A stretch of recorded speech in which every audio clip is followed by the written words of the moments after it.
Bonjour mesdames et messieurs, bon réveil et bienvenue dans ce 6h30. Commençons ce journal en parlant électricité. Ce secteur vient de connaître un investissement de l'État de 1,59 milliard de francs CFA. Les précisions d'Adama Kone. La modernisation du réseau électrique préoccupe le gouvernement ivoirien. 2 postes de distribution et de transformation viennent d'être mis en service à cet effet. Pour une bonne qualité du service de fourniture d'électricité, l'État, appuyé par la Banque ouest-africaine de développement, a mis la main à la poche. 1,591 milliard de francs CFA. C'est le montant de ces équipements opérationnels depuis la veille de la fête de Pâques. À Yamoussoukro, ce sont 671 millions qui ont permis de réhabiliter le poste 0. Objectif, réduire le temps d'intervention en cas d'interruption d'électricité. Avant la réhabilitation de ce poste, lorsqu'il y avait un défaut sur le réseau, la clientèle était obligée d'appeler les agents d'exploitation de la CIE. Cette réhabilitation a introduit un système d'alerte par SMS qui permet aux agents d'exploitation de savoir en temps réel l'état des équipements. La Société des énergies de Côte d'Ivoire compte étendre ce type de poste à disjoncteurs motorisés et télécommandables aux villes d'Abidjan, de Bouaké et de San Pedro à l'horizon 2020. À Aboubakro, dans les environs de Bounois, le poste mis en service renforce les équipements existants. La zone située entre Grand Bassam et Aboissou ne souffrira plus de perturbations liées à l'indisponibilité d'un transformateur. Désormais, la présence de 2 transformateurs assurera la continuité du service en cas de maintenance ou de panne. Pour cela, il a fallu débourser 920 millions de francs CFA. 3 autres postes de ce type seront mis en service au cours de cette année 2017.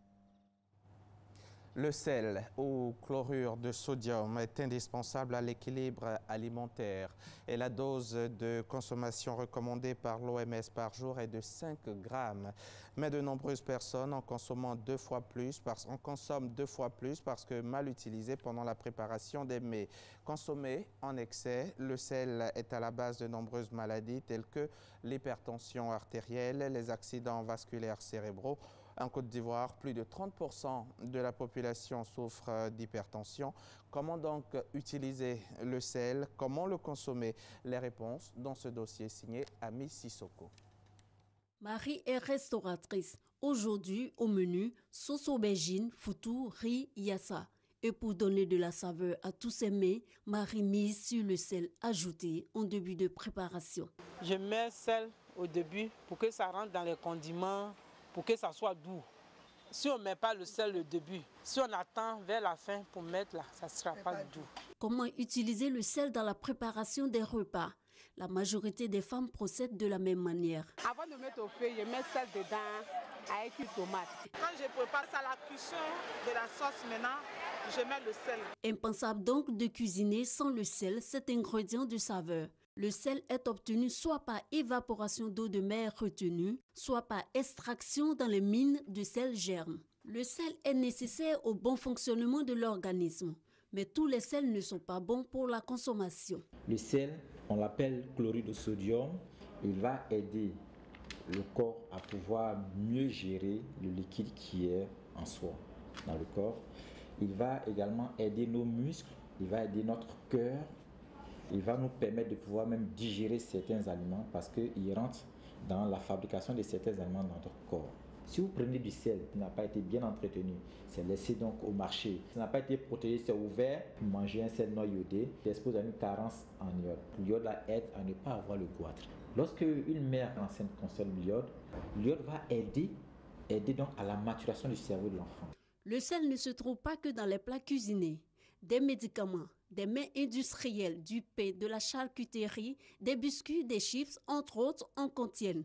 Trop de chlorure de sodium, pas du tout conseillé. Selon l'OMS, la dose recommandée est de 5 grammes par jour et par personne. La consommation du sel, mon médecin m'a dit de manger le sel, mais moins. Parfois, je prépare ma sauce sans sel. Je ne suis pas malade, mais je le fais pour préserver ma santé. Et 5 grammes de sel, ça équivaut à la petite cuillère à café rase. Voilà toute la quantité de sel qu'il faut manger. Prenons l'exemple d'une mère qui prépare sa sauce. Elle met la casserole au feu, elle met les condiments, elle y ajoute du sel. Le sel qui est ajouté dans la sauce va infiltrer les éléments, la viande, le poisson, et va aller se loger au fond de ces éléments-là. Mais dans la sauce elle-même, le sel va manquer. Donc il est recommandé de ne pas commencer à saler la sauce au départ, mais plutôt de saler la sauce en fin de cuisson. Tout excès nuit. Une consommation excessive de sel n'échappe pas à cette règle. Conséquence, la santé est menacée. Une personne sur 3 dans le monde souffre d'hypertension.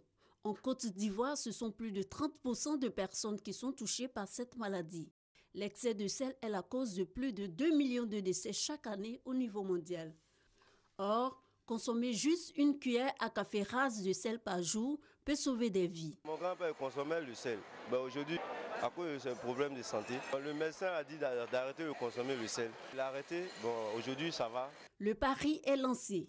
D'ici à 2025, les États membres de l'OMS s'engagent à réduire de 30% la consommation de sel. En attendant de relever le défi, les nutritionnistes conseillent d'utiliser des épices, des herbes fines, belle idée pour donner du goût, de la saveur au plat. Et surtout, éviter de mettre la salière sur la table à manger, parce que ce serait difficile de résister aux vieilles habitudes. C'était un dossier signé Ami Sissoko. Il y a 6 mois, démarrait l'offensive sur la ville de Mossoul avec pour objectif de déloger l'État islamique. Cette bataille menée par l'armée irakienne qui bénéficie du soutien de la coalition internationale anti-djihadiste n'est pas encore gagnée.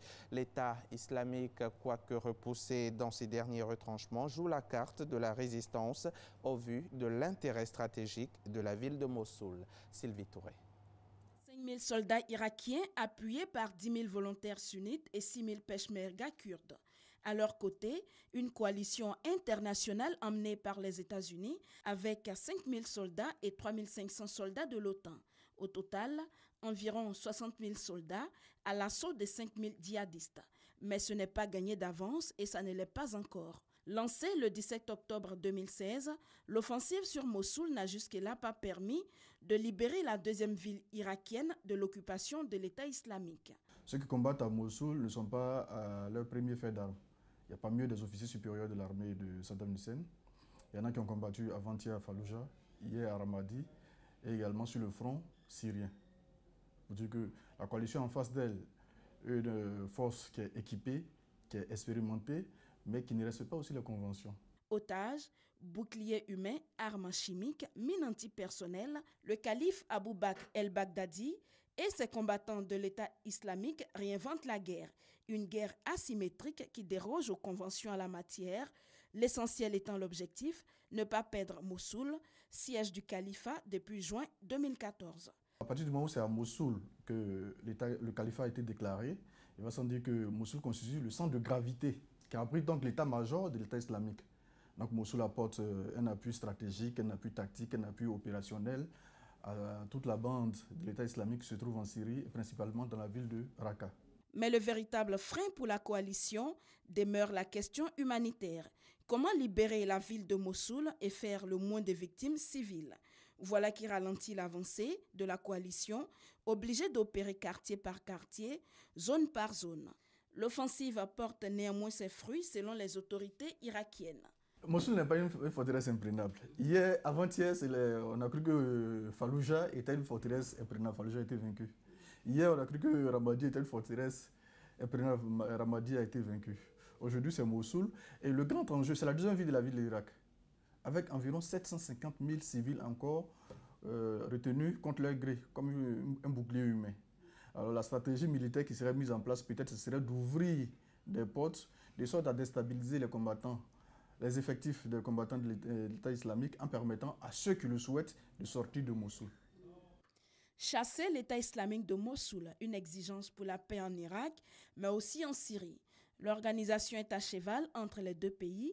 Son califat initialement s'étendait sur 17 000 km² en Irak et 6 000 km² en Syrie. Si la coalition internationale est à quelques batailles de la libération de Mossoul, d'autres défis et non des moindres s'imposent. notamment la reconstruction de la ville, la reconstruction de son économie, la question des rivalités sunnites et chiites qui menacent la paix dans la région. Autre défi, celui de Raqqa, la ville syrienne au mai de l'État islamique, un autre point névralgique dans la lutte contre le terrorisme. C'était un reportage donc signé Sylvie Touré. Actualité internationale en bref. Au Niger, après la mort d'un étudiant lundi 10 avril, une vidéo circule sur les réseaux sociaux montrant des policiers qui tabassent un étudiant dans un pick-up. La scène a été filmée par les policiers eux-mêmes qui l'ont postée sur les réseaux sociaux. 3 d'entre eux ont été arrêtés. Alors que les différentes enquêtes d'opinion montrent un resserrement des positions en tête, doublé d'une grande indécision de l'électorat, la gestion du sprint final en France sera cruciale jusqu'à vendredi minuit, fin officielle de la campagne présidentielle. En stagnation dans les sondages, Emmanuel Macron et Marine Le Pen, talonnés par le candidat de la gauche radicale Jean-Luc Mélenchon, et celui de droite François Fillon veulent recréer une dynamique. Au surlendemain du référendum sur le régime présidentiel remporté par le oui en Turquie avec 51,4% des voix, les contestations se poursuivent. 2 partis d'opposition ont lancé une procédure pour faire annuler le scrutin. Les observateurs internationaux, eux, dénoncent un processus injuste et dans la rue, en dépit de l'état d'urgence, des militants du non ont manifesté lundi soir pour un 2e soir d'affilée contre les fraudes présumées lors du décompte des voix. Et puis, pour terminer, le vice-président américain Mike Pence conclut aujourd'hui, mardi 18 avril, une visite de 3 jours en Corée du Sud. Une visite qui a permis de réaffirmer l'engagement des États-Unis aux côtés de leurs alliés sud-coréens. La semaine dernière, l'administration de Donald Trump a envoyé un porte-avions au large de la péninsule coréenne et multiplié les menaces à l'encontre du régime nord-coréen, soupçonné de préparer un imminent essai nucléaire souterrain. Mais Pyongyang s'est contenté d'un tir de missile dimanche qui s'est d'ailleurs soldé par un échec. Fin de ce journal. Merci de l'avoir suivi.